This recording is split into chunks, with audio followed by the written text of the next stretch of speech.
৪১ বছরের প্রথমবার এশিয়া কাপের ফাইনালে মুখোমুখি ভারত পাকিস্তান। সাম্প্রতিক পারফরম্যান্সে একতরফা আধিপত্য ভারতের, তবে ফাইনাল জিততে আত্মবিশ্বাসী পাক অধিনায়ক সালমান আগা। ৪১ বছরের এশিয়া কাপ ইতিহাসে ১৭ বার মাঠে গড়িয়েছে টুর্নামেন্ট, অথচ কখনো ফাইনালে দেখা হয়নি ভারত পাকিস্তানের। তবে পাকিস্তানের কাছে বাংলাদেশ হেরে যাওয়ায় প্রথমবারের মতো ফাইনালে লড়বে দুই চিরপ্রতিদ্বন্দ্বী। চলতি আসরের পরিসংখ্যান কিংবা টি-20তে মুখোমুখি লড়াই, সব বিচারেই এগিয়ে ভারত। তবে ফাইনাল পরিসংখ্যানে ভারতের চেয়ে এগিয়ে পাকিস্তান। আন্তঃমহাদেশীয় আসর ও বিশ্বকাপে ৫ বারের দেখায় ৩ বার জিতেছে মেন ইন গ্রিন। টিম ইন্ডিয়ার জয় দুটিতে। এই টুর্নামেন্টেই তৃতীয়বারের মতো লড়ছে দুদল।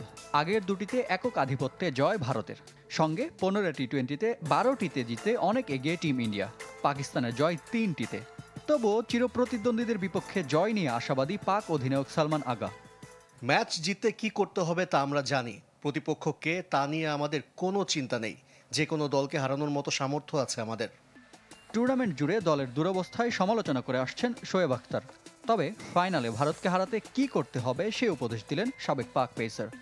ভয়ডরহীন ক্রিকেট খেলো, ভারতের তো খারাপ দিন আসবেই, আর সেটা হবে এশিয়া কাপের ফাইনাল। তবে ফাইনালের আগে আইসিসির কাঠগড়ায় সাক্ষ্য দিয়েছে দুই দেশের ৩ ক্রিকেটার। সূর্যকুমার যাদবের বিরুদ্ধে মাঠে রাজনৈতিক মন্তব্যের অভিযোগ এনেছিল পিসিবি। ভারত অধিনায়ককে ম্যাচ ফির ৩০% জরিমানা করেছে আইসিসি। বিসিসিআইও সাহিবজাদা ফারহান ও হারিস রৌফের বিরুদ্ধে একই অভিযোগ এনেছে। তারাও নিজেদের নির্দোষ দাবি করেছেন। তাদের শাস্তির বিষয়ে এখনো কিছু জানায়নি আইসিসি। রিফাত হোসেন, চ্যানেল 24।